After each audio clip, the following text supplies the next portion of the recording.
So we can move on with the next presentation. Pathologist, Dasevicius, National Center of Pathology. Topic about morphological diagnostics of prostate cancer. So please, you can start. Yeah, good afternoon, colleagues.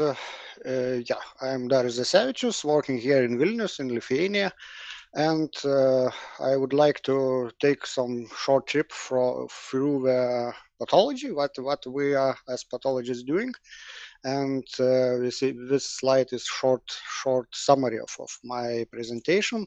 And before going to normal diagnostic, usual diagnostic, I would like to take some trip and show some case of how the good preparation and good sampling of the prostate biopsies is essential for good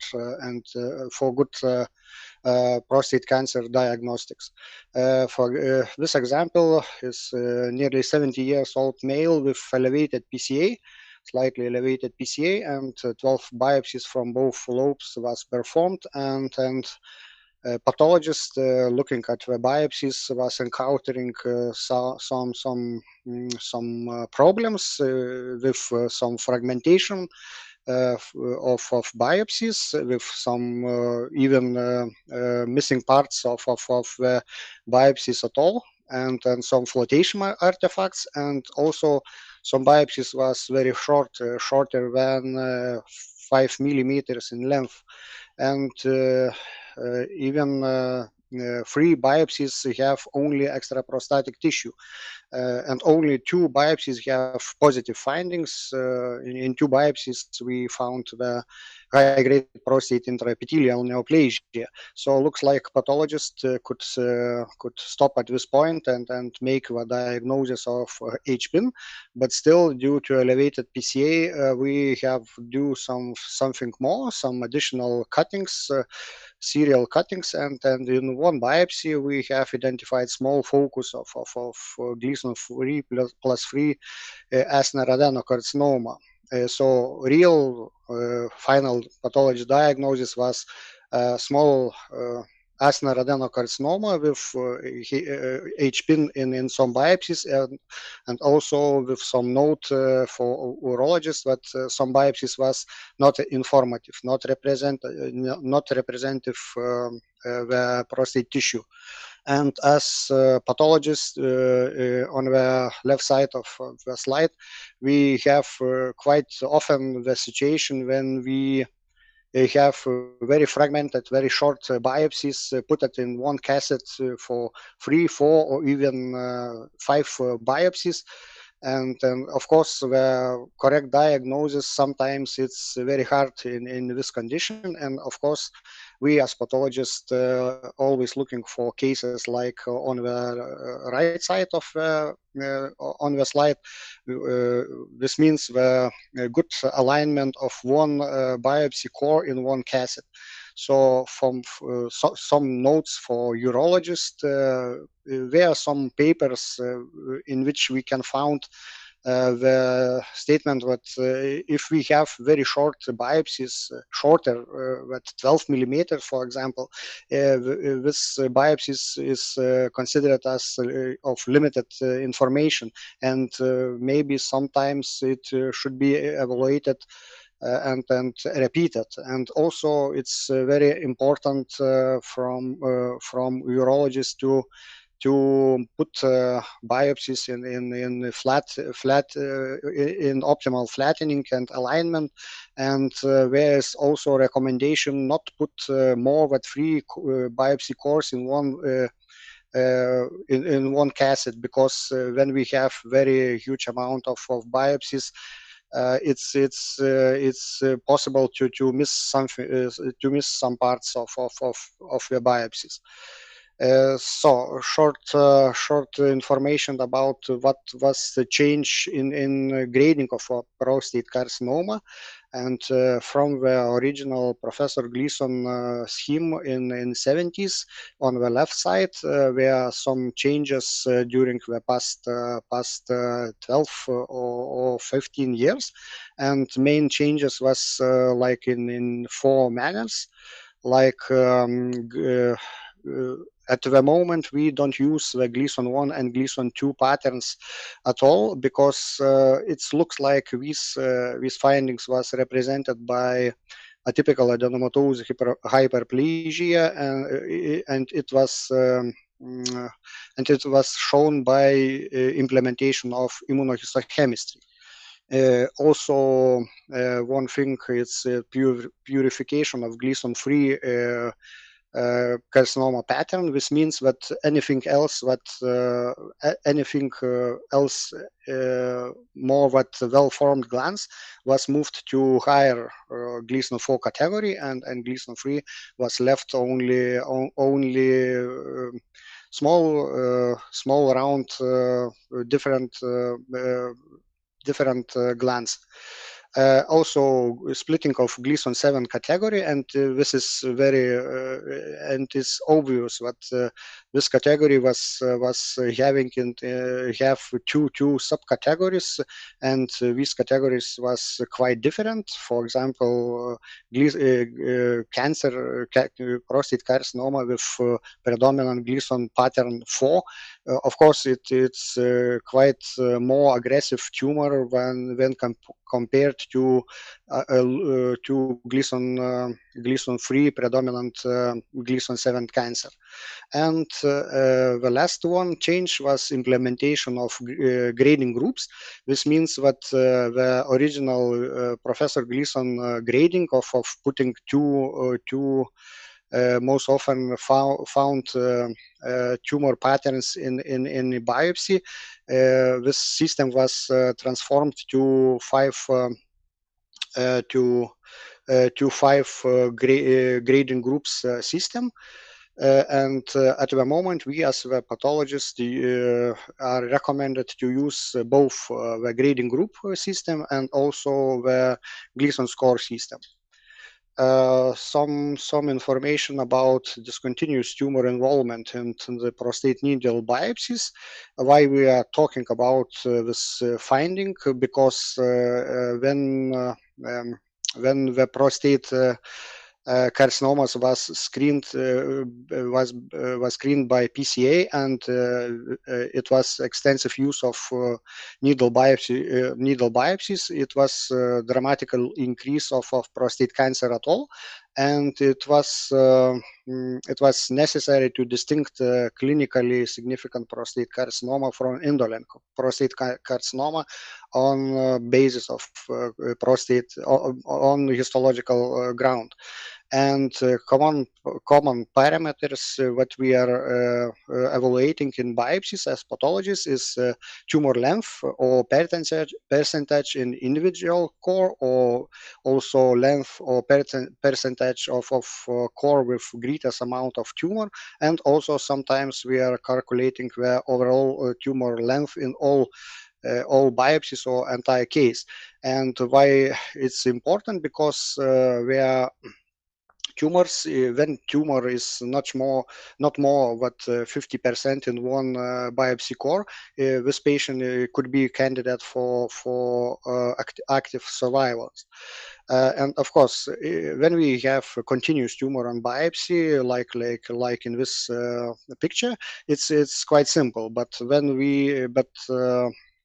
sometimes we encounter the situation when we have two different tumor focuses with intervening benign stroma, and of course this finding could be two, but even more tumor focuses. And why we are talking about this finding? Because it it could be quite frequent finding. Some literature stated that it could be even up to 30% of all prostate carcinoma biopsies.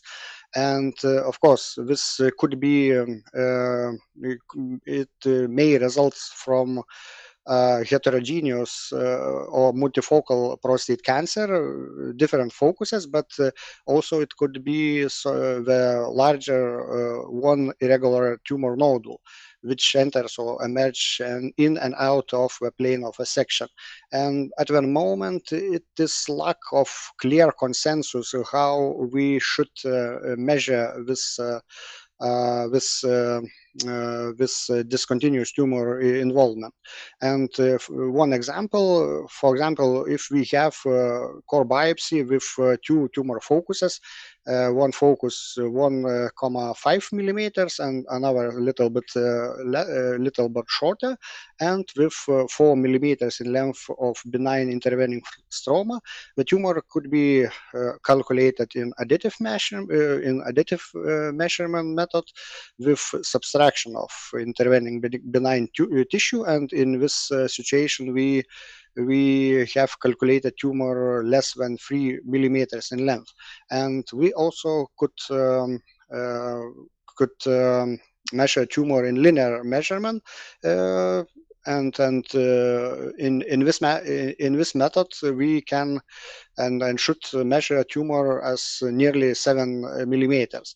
And several studies have analyzed the association of discontinuous tumor involvement in biopsies with tumor extent in radical prostatectomies, and they concluded that linear measurement is more accurate predictive tool for aggressiveness of prostate carcinoma with higher PT stage, higher percentage of positive surgical margins, even greater actual extent of the tumor.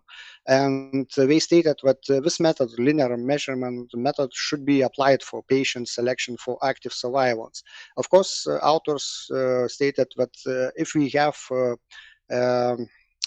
tumor upgrade from biopsy to radical prostatectomy, from, for example, 3+3 to in biopsy to Gleason 3+4 in radical prostatectomy, the advantage of this linear measurement was lost. Also, cases with very small tumor focuses or very extensive tumor, also these methods have no difference. A few slides about histological features of lymph node metastatic prostate carcinoma and its significance. In fact, the current version of AJCC classification, it is only two categories of patients. This means patients without lymph node metastasis, and patients with metastasis to lymph nodes with no further substratifications, like in some other locations of other locations.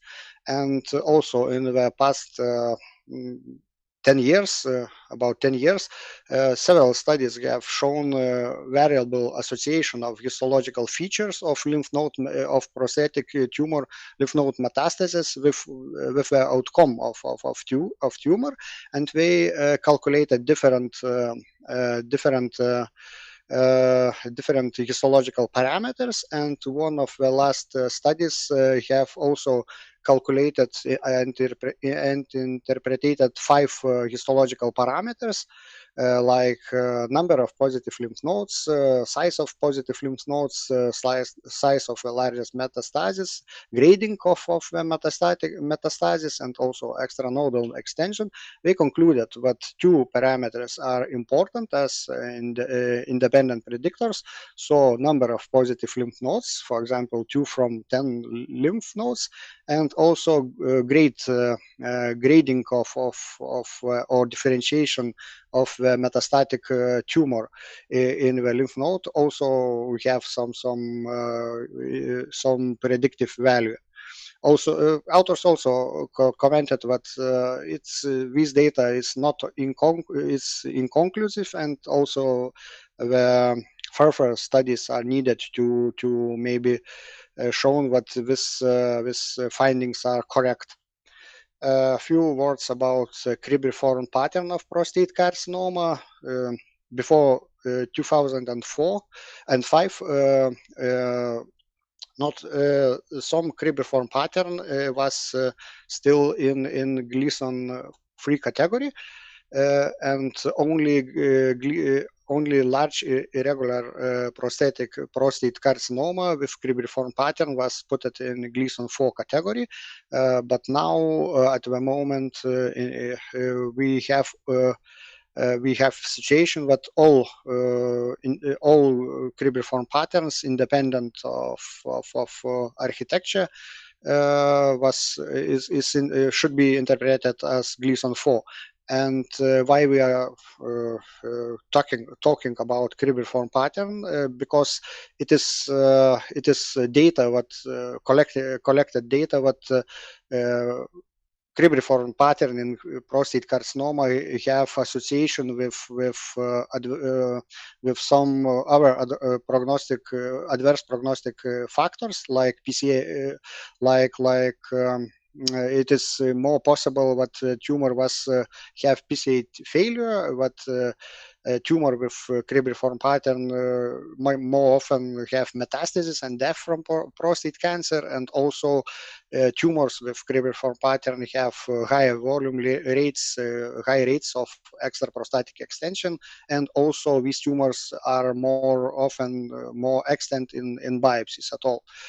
And even some authors are recommended, have some recommendation to put some C letter to grading groups of 2, 3, and 4 to indicate the cribriform pattern of carcinoma.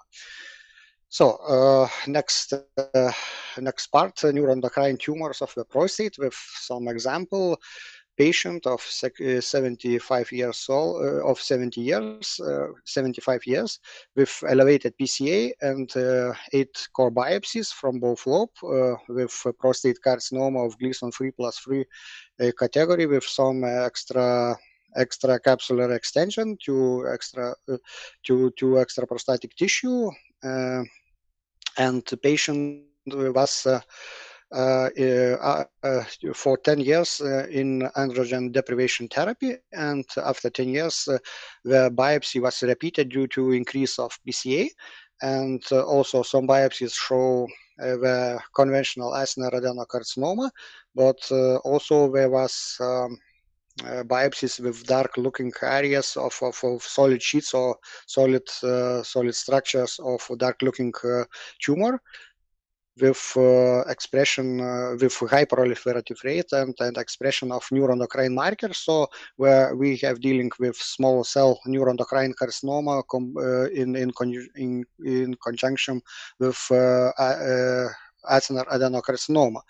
And when we're talking about neuroendocrine manifestation in prostate, the normal prostate gland is composed mainly of exocrine cells and basal cells, with some scattered neuroendocrine cells and even less amphicrine cells.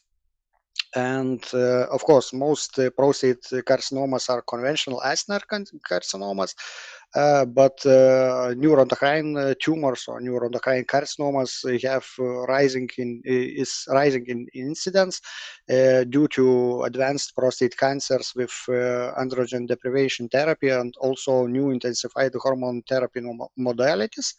And there are two. It could be two theories about neuroendocrine tumors in prostate. One pathway of the tumor could be from neuroendocrine stem cell directly, but also it is theory that neuroendocrine tumors could evolve from exocrine or acinar adenocarcinomas. So this pathway is called transdifferentiation. And in last WHO Blue Book, there are 4 categories of neuroendocrine tumors. It's conventional acinar adenocarcinoma with some neuroendocrine differentiation, carcinoid tumor, and high-grade tumors of small cell and large cell categories. But after because the WHO book is quite old, some authors proposed new categories like mixed neuroendocrine and non-neuroendocrine neoplasm and amphicrine carcinoma, and few slides about every of these categories. Prostate acinar adenocarcinoma with neuroendocrine cells or neuroendocrine differentiation it is conventional acinar adenocarcinoma with some cells resembling PANF cells. And why it is important to recognize this pattern? Because this tumor have indolent biology, but on histological ground could recapitulate high grade, for example, Gleason grade 5 tumors. Carcinoid tumor, quite rare entity, but still in WHO classification. The histology is similar to carcinoids found in other locations, and these tumors have also quite favorable prognosis. Poorly differentiated carcinomas of small and large cell variants could be de novo, but as was stated above, it more often in patients with long-term androgen deprivation therapy. And of course, diagnosis is on histological and immunohistochemical ground. And these tumors, what's interesting, these tumors have some genetic alteration like TMP-RSS2 ERG gene fusion, found also in some acinar adenocarcinomas, and this finding could help to differentiate prostatic origin of neuroendocrine tumors, of poorly differentiated neuroendocrine tumors. Mixed neuroendocrine, non-neuroendocrine neoplasm, or MNN. First term was used by Lewin in 1987, and when we have mixed neuroendocrine and non-neuroendocrine tumors, these tumors quite often have sharp demarcation. Of course, Gleason score is adopted only to acinar adenocarcinoma, and interesting thing is that when we have admixture of acinar adenocarcinoma of lower grade with neuroendocrine tumor, these tumors have better prognosis that high grade neuroendocrine tumors admixed with high-grade acinar adenocarcinoma tumors. And amphicrine carcinoma, the term used first time used by Ratzenhofer, and at co-authors in 2012 we have identified hybrid prostate carcinoma which fulfill the criteria of amphicrine carcinoma, and this tumor is quite rare and recapitulate the Gleason 9 or Gleason 10 prostate adenocarcinomas. And these tumors or cells of these tumors have both immunohistochemical signs of exocrine differentiation and neuroendocrine differentiation. A few slides about intraductal prostate carcinoma. Also, some patient, 60 years old, with elevated PSA, 8 core biopsies from both lobe with Gleason 3 plus 4 plus 3 category in some biopsies, and also some parts of prostate tissue was infiltrated by medium-sized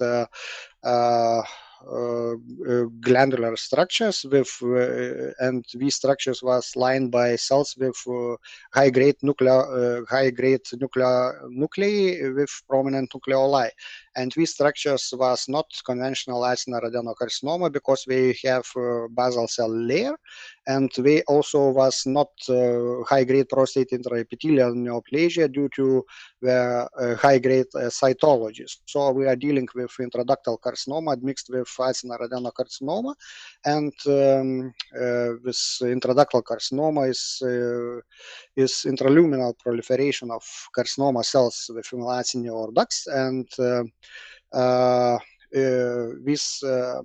this intraductal carcinoma could be found isolated, but more often up to 10% with association of conventional acinar adenocarcinoma, slide with histological diagnostic criteria of intraductal carcinoma, major and minor.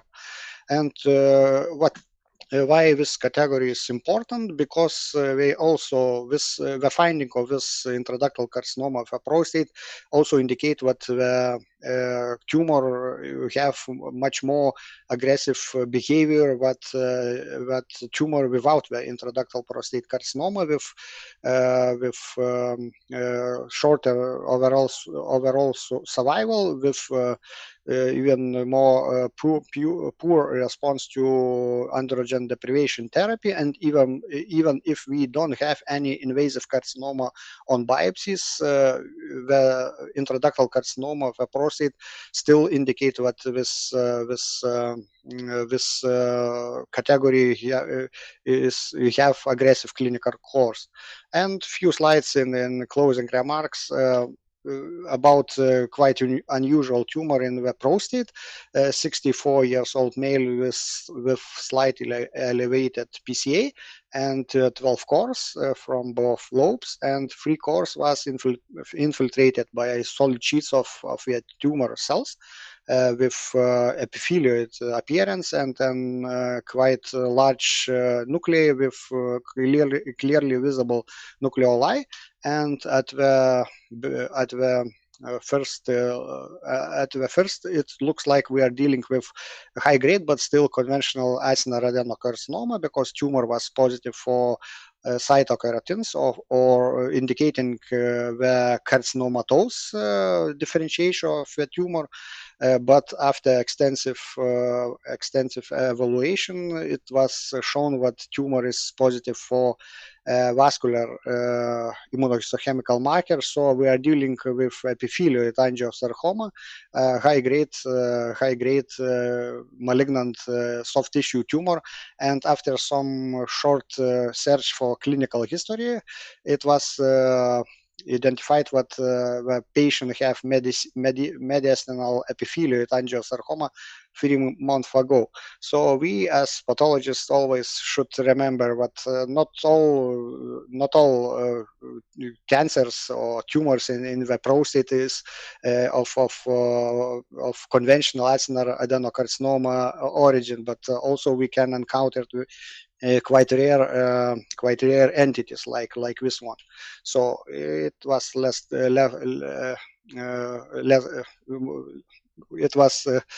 thank you very much for your attention. Thank you for the presentation.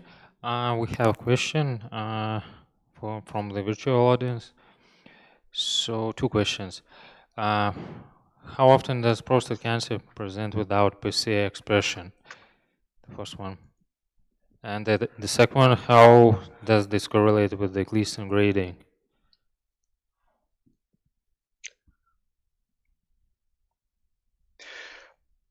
It is cases with no elevation of PSA, and more often this is when we are dealing with tumors of not conventional acinar adenocarcinoma. Maybe it's when I think if clinicians, urologists, and radiologists have some high suspicious of tumor, or and don't have any elevation of PSA, it could be possible that we are dealing with something different, maybe even more with neuroendocrine carcinoma, or at least high grade, for example, Gleason 5+5 tumor. It's from experience.